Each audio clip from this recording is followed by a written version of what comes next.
Voilà, bonjour à chacun pour cette nouvelle leçon sur l'archéologie biblique.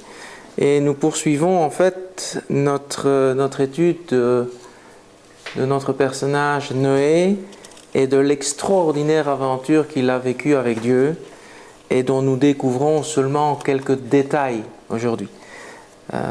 C'est vrai que c'est une histoire qui coupe le souffle, qui dépasse l'imagination tant elle est gigantesque. Nous lisons ça, c'est résumé sur 3 chapitres de la parole de Dieu, et en fait ça a littéralement bouleversé le monde connu de l'époque, la terre, non seulement le devenir des hommes, mais même la morphologie de la terre a changé. Donc c'est un événement absolument extraordinaire que Dieu, d'une façon très simple, résume en 3 chapitres. Nous poursuivons donc cette étude et nous allons aborder un côté plutôt géologie pour commencer. Donc nous devons d'abord faire quelques remarques sur le fait que la reconstruction des faits est de l'ordre de l'hypothèse. Tout ce qu'on dit ici, tout ce qu'on va dire dans ce cours est relativement hypothétique. Parce que ce que nous comprenons de la Bible n'étant pas un livre scientifique, mais simplement un livre de témoignages, nous en tirons des leçons et nous essayons de comprendre ce qui se passe. Mais ceci ne veut absolument pas dire que nous remettions le moins du monde en doute le récit biblique. Ce que Dieu a dit est la réalité, mais ce que nous en comprenons, là, reste dans le domaine des hypothèses. Donc, comme je vous l'ai dit dans d'autres leçons, nous devons nous attendre à mesure que le travail évolue, que les recherches évoluent, que notre connaissance de la parole de Dieu et des faits qui se sont passés à l'époque évoluent, nous aurons une meilleure compréhension de la réalité de ce qui s'est passé. Nous avons heureusement des scientifiques qui ont passé énormément de temps sur la question, des archéologues, des géologues, des paléontologues qui ont étudié ces choses avec beaucoup de précision et qui nous donnent aujourd'hui, qui nous ont donné dans les années qui ont précédé le fruit de leurs recherches. Alors, une des raisons pour laquelle il y a, semble-t-il, une incompréhension par rapport au récit biblique, c'est que souvent, le point de vue que l'on prend est un point de vue qui est appelé actualiste. C'est-à-dire que nous comparons les choses qui sont écrites dans la parole de Dieu au départ d'un point de vue qui est celui d'aujourd'hui. Comme si ce point de vue-là avait toujours prévalu. Autrement dit, c'est un petit peu comme prendre l'idée que une fois au sommet d'une tour, eh bien, ce qu'on en décrit a toujours été le même point de vue et que cette tour a toujours été là. C'est tout à fait réaliste parce qu'à un moment donné, dans l'histoire du monde, la tour n'existait pas, il y avait peut-être des arbres, peut-être la vue était bouchée, et donc le point de vue qu'on aurait eu à cet endroit exact n'aurait absolument pas été le même. Pourtant, on se retrouve à l'endroit précis d'où une histoire a pu être donnée.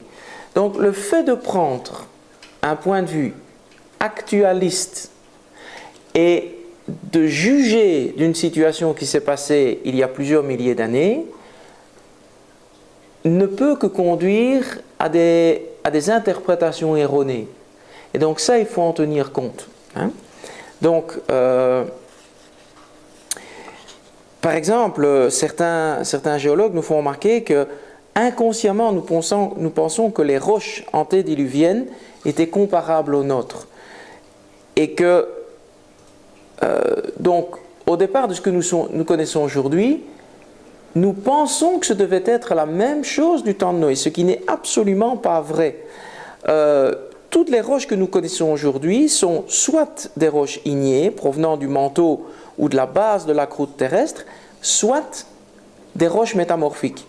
C'est-à-dire qu'elles ont subi des transformations profondes que nous plaçons à l'époque du déluge ou comme conséquentes au déluge. Et en plus, il y a des roches sédimentaires, c'est-à-dire des roches qui ont été déposées lors du déluge et qui ont été cimentées depuis par l'action de l'eau. Donc, c'est vrai que quand on retrouve des couches alluviales, donc des couches de terre qui ont été en fait déposées par un mouvement d'eau dans lequel se trouvait de la matière qui s'est déposée sur le sol, on retrouve quelquefois des débris qui n'ont rien à voir en tant que tel avec le dépôt alluvial. Et donc toutes ces choses-là, il faut bien les comprendre. Donc, nos conditions d'aujourd'hui ne reflètent pas les conditions, l'état, la nature des roches au temps du déluge, ou avant le déluge plutôt. La terre d'avant le déluge, on pourrait l'imaginer de la façon suivante. C'est une croûte terrestre d'épaisseur assez uniforme, formée de roches variables selon les lieux, de composition chimique utilisant des constituants comme ceux que nous avons aujourd'hui, mais de structures et de cohésions différentes. Les océans sont moins vastes, moins profonds, puisque les eaux du déluge n'étaient pas encore là. Et ça, c'est important à se rappeler. Lorsque les eaux du déluge s'abattirent sur la terre, l'érosion a dû être terrible par les effets du ravinement, mais aussi par le mouvement des glissements de terrain, des torrents, des séismes qui ont été provoqués, et tout ça a dû ébranler la croûte terrestre, la partie visible de la croûte terrestre, à peu près partout sur la planète. Nous avons déjà noté que le déluge n'était pas seulement une question de pluie qui s'abattait, mais c'était un véritable cataclysme qui a mis en jeu toutes les forces de la nature. On a tendance à l'oublier, et c'est vrai que le récit biblique passe presque sous silence un certain nombre d'aspects de ces choses. Par exemple, les séismes, les tremblements de terre, les éruptions volcaniques ont joué un rôle très très important à ce moment-là. Quand on parle d'éruptions volcaniques, on ne parle pas nécessairement d'éruptions volcaniques terrestres, mais essentiellement d'éruptions volcaniques marines, puisque à mesure que l'eau recouvrait la terre, toutes ces explosions, toutes ces éruptions volcaniques se sont en fait passées sous l'eau. Et on sait aujourd'hui qu'il y a de nombreuses éruptions volcaniques qui continuent d'arriver un peu partout dans les océans, et l'eau n'empêche absolument pas qu'il y ait éruptions volcaniques. C'est d'ailleurs comme ça qu'apparaissent un certain nombre d'îles, d'îlots, d'archipels même, qui sont de nature volcanique. Des îles, par exemple, comme l'île de la Réunion, est une île qui est entièrement volcanique. Hawaï est entièrement volcanique. Il y a une série d'îles dans le monde qui sont entièrement des îles nées on va dire, du travail d'un volcan sous-marin qui, à un moment donné, a fait surface et a continué de grandir. Les eaux du déluge sont probablement, ont été un des vecteurs pour amener une très grande activité volcanique. Pourquoi? Parce que les eaux d'en bas, Dieu dit que les eaux d'en bas ont jailli. Or, ce qui est assez étonnant, c'est qu'on sait aujourd'hui que l'activité volcanique produit de l'eau. Ça peut sembler étonnant, même contradictoire, que du feu puisse produire de l'eau. Eh bien, en fait, c'est une réalité.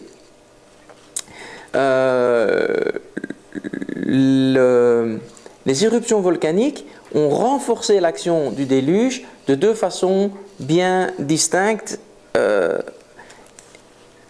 La première, c'est en augmentant la fragilité de la croûte terrestre et en transformant l'équilibre de celle-ci par le vomissement, pourrait-on dire, du magma, par la projection de la lave. Le deuxième point, c'est que il y a eu également un impact sur la Terre à cause de ces eaux juvéniles, comme l'ont appelé le géologue Suez, que la Bible désigne sous le nom de source du grand abîme. On sait en effet aujourd'hui, maintenant, on sait que les gaz qui sont émis par les volcans se composent d'environ 15% de gaz carbonique et près de 75% ou 75% d'eau à l'état de vapeur. Ce à quoi on n'aurait probablement pas pensé dans un premier temps. Donc l'eau s'est condensée très très rapidement et donc ce n'est peut-être pas la seule source d'eau qu'il y a eu quand on parle de des sources du grand abîme. D'ailleurs, source du grand abîme est au pluriel. Donc on peut penser que certainement l'activité volcanique a été la production d'une partie d'entre elles, mais peut-être pas de tout. Donc il y a eu certainement des jaillissements d'eau naturelle sous-marine, puisque la Terre était à ce moment-là ensevelie, mais ça a dû y contribuer. Évidemment, tous ces phénomènes ont produit de profonds bouleversements sur la croûte terrestre. Imaginons-nous que toute l'eau contenue dans la sphère terrestre ont quelque part, en jaillissant, ont produit un ratatinement, pourrait-on dire, un petit peu comme une pomme ou un fruit qu'on laisserait sécher, il se ratatine, il y a des ridules qui se font et donc quelque part il se réduit, sa surface, sa peau extérieure se réduit. Mais, probablement que le même phénomène mais à échelle de la planète s'est produit à ce moment-là. C'est intéressant de noter aussi que les phénomènes qui sont décrits ici par des géologues que nous avons cités et que vous retrouverez d'ailleurs dans des notes, vous voyez ici les notes qui se trouvent là, c'est important et toutes les notes ne sont pas là encore, ce n'est qu'une partie, mais vous verrez que tout ça a été le fruit d'un travail et de recherche très poussé par des géologues et par des géologues qui ne sont en rien des géologues chrétiens ou des géologues qui auraient voulu absolument asseoir la réalité du texte biblique. C'est tout simplement des géologues qui ont fait un travail de recherche et qui ont confirmé la chose. Là, le seul élément, quelque part, qui est différent entre la lecture des géologues, on va dire créationnistes, et la lecture des géologues qui ne le sont pas, c'est la vitesse de défilement du film. C'est un petit peu comme lorsque ces scientifiques évolutionnistes montrent le film, ils le montrent sous une forme extrêmement ralentie. Et c'est pour ça qu'ils n'ont pas peur de parler de millions, de milliards d'années pour certaines choses. Alors que la Bible ne laisse pas entendre qu'il y ait eu autant d'années. Là, lorsque le film est passé, si vous voulez, le film de l'histoire de la planète est passé et nous est donné à visionner, on a une vitesse de défilement du film qui est beaucoup plus rapide, qui est en temps réel. Et forcément, le temps comparé au temps qui est donné par le défilement du film évolutionniste qui capte exactement les mêmes événements ne concorde plus. Il y a une différence entre les deux. Néanmoins, tous les faits qui se retrouvent ou que la Bible cite sans nécessairement mettre un nom dessus, tous ces faits, tous ces éléments se retrouvent aujourd'hui et ont été abondamment étudiés par les scientifiques. Suite à ce volcanisme qui s'est mis en place, aux éruptions volcaniques, etc., il y a d'énormes failles qui ont dû s'ouvrir, tant dans l'écorce terrestre que peut-être dans un premier temps, les eaux qui n'étaient pas encore recouvertes les terres plutôt qui n'étaient pas encore recouvertes ont dû s'ouvrir, et le même phénomène a dû se passer également au niveau sous-marin. En même temps, le soulèvement de certaines régions réactivait l'érosion. C'est un petit peu comme ce système qui tout à coup, ce système cataclysmique qui venait de se mettre en place, se réactivait, s'activait lui-même, se nourrissait lui-même.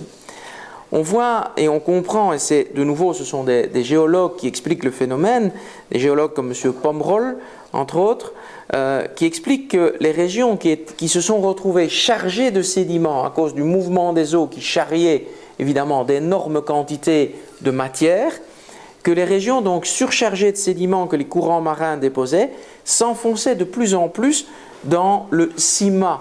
Le sima, c'est cette espèce de matière visqueuse qui constituait à l'époque le fond marin et qui permettait à certaines parties de s'enfoncer.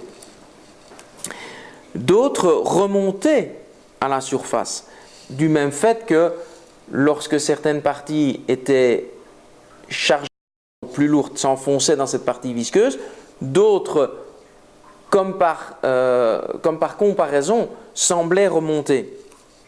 En même temps, dans d'autres régions encore, le magma pouvait profiter de ces fractures énormes, de ces failles énormes, pour se répandre en nappes de basalte en fusion. Et on le sait, ces nappes de basalte en fusion ont formé d'énormes coulées au travers du tertiaire, de l'époque tertiaire et actuelle. On peut donc penser aussi avec un autre géologue qui est M. Moret que se sont formés d'immenses bassins de sédimentation dont le fond s'affaissait de plus en plus à mesure de l'accumulation de matière. La géologie qui est basée donc sur la compréhension qu'une catastrophe de l'ordre du déluge s'est réellement passée dans l'histoire de la planète, présente plusieurs avantages. Et on va voir pourquoi. Par exemple, elle nous permet d'expliquer l'étendue imposante de dépôts en forme horizontale, ce qui justifie les dépôts qui se sont succédés rapidement les uns sur les autres. On retrouve effectivement dans de très nombreuses régions du monde, lorsqu'on y fore des carottes, d'énormes couches de terre qui sont déposées l'une au-dessus de l'autre. L'absence de traces d'érosion entre les dépôts. Donc ces dépôts n'ont pas eu l'occasion d'être polis, érodés, que ce soit par le vent, que ce soit par d'autres choses. Non, on s'aperçoit qu'ils se sont additionnés les uns sur les autres. Un petit peu comme si on avait essayé d'en faire un gâteau quelque part. Il n'y a donc pas de trace d'érosion entre les dépôts, ce qui s'explique plutôt par des dépôts rapides et successifs. On ne trouve nulle part, par exemple, de grands canyons du Colorado qui seraient fossiles. On ne retrouve aucun phénomène de ce genre. Ce qui est tout à fait anormal dans une explication d'un point de vue actualiste. La formation de plateaux basaltiques, par exemple, trouve également son explication dans le fait que la Terre a connu une époque catastrophique comme celle du déluge. Le déluge fournit également une bonne explication pour l'érosion qui s'est exercée sur certaines montagnes formées depuis peu. Ça, c'est un autre scientifique, M. Cailleux, un géologue français, qui relève le fait. Alors, d'innombrables autres indices du catastrophisme peuvent être relevés. Et on va en citer seulement un qui est le phénomène des guyos. Les guyos sont tout simplement ces montagnes sous-marines dont les sommets sont aplanis par une érosion qui n'a pu être que marine. C'est un phénomène assez étonnant et qui ne se conçoit que lorsqu'on se rappelle qu'à un moment donné de l'histoire, ces sommets ont juste effleuré la surface des eaux d'alors, évidemment.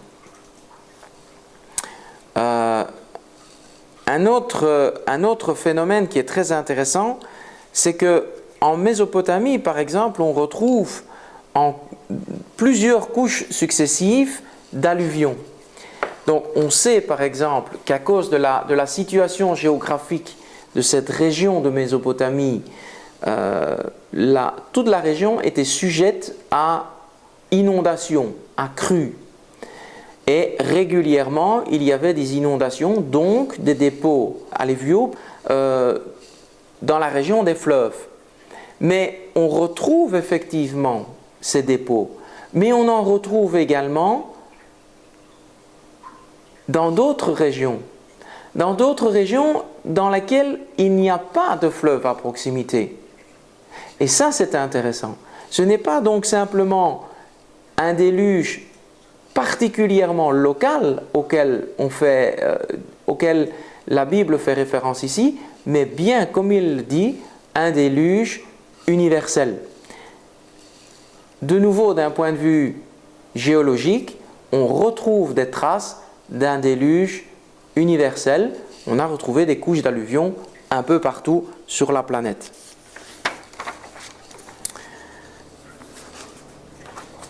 Nous allons un petit peu plus loin et peut-être dire juste un mot quant à la dérive des continents et l'expansion océanique.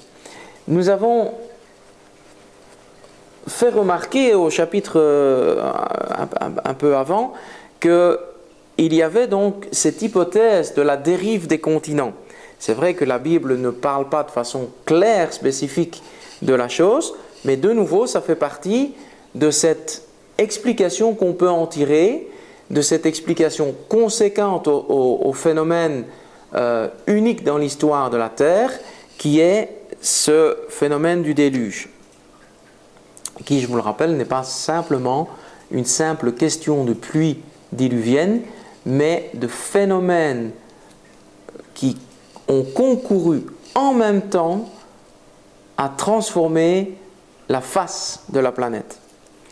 Donc on s'est aperçu, par exemple, que les océans étaient parcourus de crêtes océaniques. Et on a constaté en effet que il y avait des lignes de crête et des fractures. Et que des nappes de basalte, donc de cette pierre, s'étaient formées de chaque côté de ces fractures. Ce qui est typiquement un phénomène qu'on retrouve en cas d'éruption volcanique. Lorsqu'il y a une éruption volcanique en longueur, le magma coule et forme des nappes basaltiques. C'est ce qui s'est passé à ce moment-là. Alors, est-ce qu'on peut donner une explication à ça? Alors, pour rester relativement simple, la fracture du continent unique et la dérive des morceaux s'explique par des mouvements tectoniques et sismiques qui se sont produits en même temps et qui ont concouru à fracturer le continent unique qui existait et de le mettre en mouvement. Et chose étonnante, c'est que ce mouvement continue de se poursuivre encore aujourd'hui. C'est un fait connu des scientifiques, des géographes par exemple, que les continents actuels sont toujours en mouvement et qu'ils s'éloignent les uns des autres. Ça, c'est assez étonnant. Ils s'éloignent les uns des autres. Donc, si à l'inverse, on devait reproduire le calcul à l'inverse et quelque part remonter le film, eh bien, on s'aperçoit que ces continents qui s'éloignent, si on les rapproche, forment un seul et même continent. Donc, ce n'est pas une idée qui est tout à fait sortie de l'imagination de quelqu'un, c'est une théorie, bien sûr, parce que jusqu'à ce qu'elle soit absolument vérifiée, ça reste une théorie, mais c'est quelque chose qui se tient d'un point de vue scientifique. Ça permettrait, cette théorie, donc, même si elle est à l'état d'hypothèse aujourd'hui, permettrait d'intégrer les 171 inversions du magnétisme terrestre qu'on a enregistrées dans les couches, dans les roches terrestres depuis le Crétacé. Vous verrez ça dans vos notes, c'est très intéressant. Elle permettrait également de comprendre pourquoi on ne trouve pas dans les océans actuels de grandes quantités de sédiments antérieurs au Crétacé. Fait explicable aussi dans l'hypothèse traditionnelle de la dérive des continents. Voilà, nous arrivons à peu près à la fin de ce chapitre du déluge. Il y a bien sûr beaucoup de détails que je ne vais pas aborder à travers la partie vidéo, mais que vous retrouvez dans vos notes. Alors je vous inviterai bien sûr à les lire. C'est important, ça va faire partie donc de votre cursus quelque part, de lire ces notes, de lire, je vous le rappelle, l'ensemble de la Genèse, de lire l'ensemble des notes, et je voudrais vous recommander également la lecture de livres tels que celui que j'ai en main, qui est le livre écrit par M. Parrot, qui n'est personne d'autre qu'en fait le directeur, l'ancien directeur du musée du Louvre, et qui a consacré un ouvrage au déluge et à l'arche de Noé. Et la deuxième partie de son livre est consacrée à la tour de Babel, que nous allons aborder maintenant au cours de cette prochaine leçon. Voilà. Ce livre qui s'appelle Bible et archéologie est paru aux éditions de Delachaux et Niestlé. Je vous recommande ce livre, c'est excellent. Ça nous permet d'avoir une bonne idée et une confirmation par un auteur extrêmement solide de la réalité de ce déluge. C'est vrai que M. Parrot semble dire que le déluge était à l'époque un déluge essentiellement un déluge local.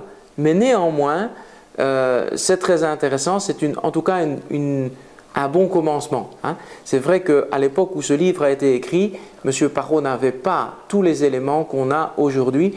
Et donc, comme je vous l'ai dit déjà, les éléments qu'il donne ici sont tributaires des éléments qu'il avait, en tant que scientifique, qu'il avait à sa disposition. Les éléments ayant augmenté au fil des années, nous pouvons donner des explications plus poussées aujourd'hui que ne pouvait le faire M. Parrot à l'époque. Voilà. Merci donc de votre attention et on se retrouve pour une prochaine leçon sur la tour de Babel. À bientôt.